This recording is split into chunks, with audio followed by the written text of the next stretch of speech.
अजीत पवार की प्लेन हादसे में मौत पर अब सवाल उठने लगे हैं।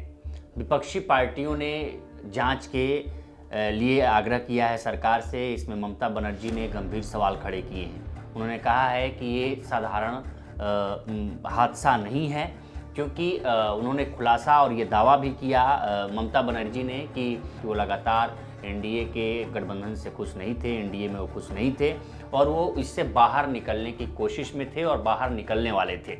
और ममता बनर्जी ने ये भी कहा कि इसकी जांच किसी केंद्रीय एजेंसी से नहीं कराई जानी चाहिए, ना ही सीबीआई से और ना ही आईबी से। ये जांच कराई जानी चाहिए सुप्रीम कोर्ट की तरफ से। एक सुप्रीम कोर्ट के नेतृत्व में एक कमेटी बने और वो एक स्वतंत्र कमेटी जांच करनी चाहिए, क्योंकि केंद्रीय एजेंसियों पर भरोसा नहीं है। और उन्होंने ये दावा किया है कि ये साधारण हादसा नहीं है, क्योंकि एक डिप्टी सीएम के साथ हादसा हो रहा है, तो ये साधारण हादसा नहीं है। उन्होंने ये भी दावा किया कि विपक्षी नेताओं के साथ ये हो रहा है, ये पहली बार नहीं है। ये इसमें विपक्षी नेता भी आते हैं और विपक्षी नेता भी अपने कामों के लिए इधर से उधर जाते हैं।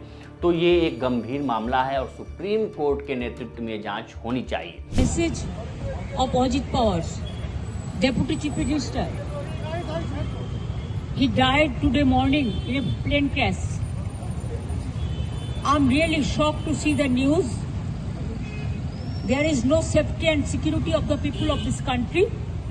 Even the political leaders, I do not know what is the fate of the opposition political parties, but he was very much with the ruling party. But before few days ago, I came to know that from social network that somebody from other party, they gave a statement that Ajit Pawar is willing to leave the BJP. And now what happened today, I need proper investigation under the supervision of Supreme Court. Only we have the trust on Supreme Court, no other agency. All the agencies are being totally purchased. And really it's a great loss for the country. Maybe he's from the opposition. Now he's from the opposition. But tomorrow he's supposed to join the original force of their party. अब चूंकि हुआ क्या है कि अजीत पवार मुंबई से बारामती अपने विधानसभा क्षेत्र जा रहे थे। इसी दौरान कहा गया कि वो अपने एक रैली में भाग लेने के लिए जा रहे थे, पंचायत चुनाव के लिए अपना प्रचार करने जा रहे थे। लेकिन इसी दौरान बारामती ही एयरपोर्ट पर उतरते वक्त उनकी हादसे में मौत हो गई और उस मौत में 5 लोगों की जानें गई हैं, जिसमें एक पायलट, एक को पायलट और एक क्रू मेंबर थे और एक अजीत पवार और उनके एक बॉडीगार्ड थे। इस प्रकार की चीज़ें सामने आ रही हैं। और उसके बाद से अजीत पवार की मौत पे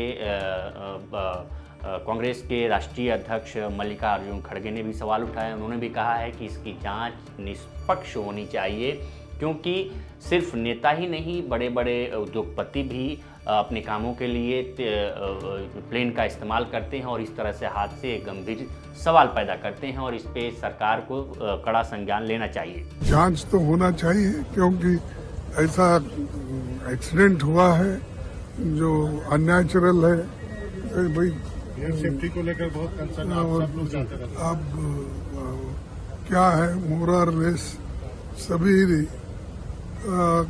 लीडर्स बोलिए या अर्जेंट काम के लिए सभी लोग जाते हैं और इवन दूसरे कॉर्पोरेट वाले भी जाते हैं। लेकिन ऐसा हर जगह होना, एक तरफ तो बड़े बड़े जहाज भी, अहमदाबाद के भी बहुत बड़ा एक्सीडेंट। ये तो जो प्लेन था, छोटा प्लेन, वहाँ पर ऐसा हुआ क्यों, इसकी जांच तो होना ही चाहिए। ठीक है, विल आल्सो डिमांड। इसके अलावा संजय राउत ने भी कहा कि इस पे ममता बनर्जी ने जो सवाल उठाए हैं, इस पे गंभीरता से सरकार को और सुप्रीम कोर्ट को इस पे संज्ञान लेना चाहिए। हालांकि बीजेपी ने इसे दुर्भाग्यपूर्ण बताया है। अभी बीजेपी की तरफ से जो उनकी पत्नी अजीत पवार की पत्नी हैं, उनसे सुनीता पवार से मिलने गवर्नर पहुँचे हैं, डिप्टी सीएम एकनाथ शिंदे पहुँचे हैं, खुद मुख्यमंत्री देवेंद्र फडणवीस बारामती पहुँचे हैं और पवार परिवार, जिसमें शरद पवार, सुप्रिया सुले और रोहित पवार, योगेंद्र पवार, सब सारा परिवार पहुँच चुका है उस हॉस्पिटल में जहाँ अजीत पवार का पार्थिव शरीर रखा गया है। और ये बड़ा दुर्भाग्य है। महाराष्ट्र की राजनीति में ये एक बड़ा खालीपन है, क्योंकि महाराष्ट्र की राजनीति में अजीत पवार का एक बड़ा योगदान रहा है। प्रधानमंत्री मोदी ने भी उनके योगदान की सराहना की, लेकिन जैसा कहा जाता है कि राजनीति एक काजल की एक ऐसी कोठरी है जिसमें जो एक बार गया बेदाग होकर नहीं लौटता है, उसको कालिख लगती ही लगती है। तो ऐसे ही अजीत पवार पे भी आरोप रहे, लेकिन अजीत पवार, इसमें कोई दो राय नहीं है कि अजीत पवार महाराष्ट्र की राजनीति के दादा रहे। उनको दादा कह के भी पुकारा जाता है, उनकी एक छवि थी दादा की तरह, और वो अपने कार्यकर्ताओं और आम लोगों से बहुत कनेक्ट करते थे। इसीलिए देवेंद्र फडणवीस ने आज कहा कि वो एक जननेता थे, और एक जननेता का चला जाना महाराष्ट्र की राजनीति में सबसे बड़ा खालीपन है। एकनाथ शिंदे ने भी कहा कि वो हमारे बड़े भाई थे, और एक बड़े भाई की कमी हमेशा खलती रहेगी, और ये दिन महाराष्ट्र की राजनीति और महाराष्ट्र के लोगों के लिए काला दिन है। तो ऐसे में चूँकि जब ममता बनर्जी ने सवाल उठाया है, तो इस पर कई प्रकार की क्रिया प्रतिक्रियाएँ देखने को मिल रही हैं। ममता बनर्जी ने कहा है कि इस पर एक निष्पक्ष जांच होनी चाहिए, उस जांच केंद्रीय एजेंसी की तरफ से नहीं होनी चाहिए, वो जांच सुप्रीम कोर्ट की एक स्वतंत्र कमेटी को करना चाहिए। तो इस पर आपकी क्या राय है, हमें कमेंट कर सेक्शन में ज़रूर बताएं। बाकी देश दुनिया की तमाम खबरों के लिए बने रहें। नमस्कार।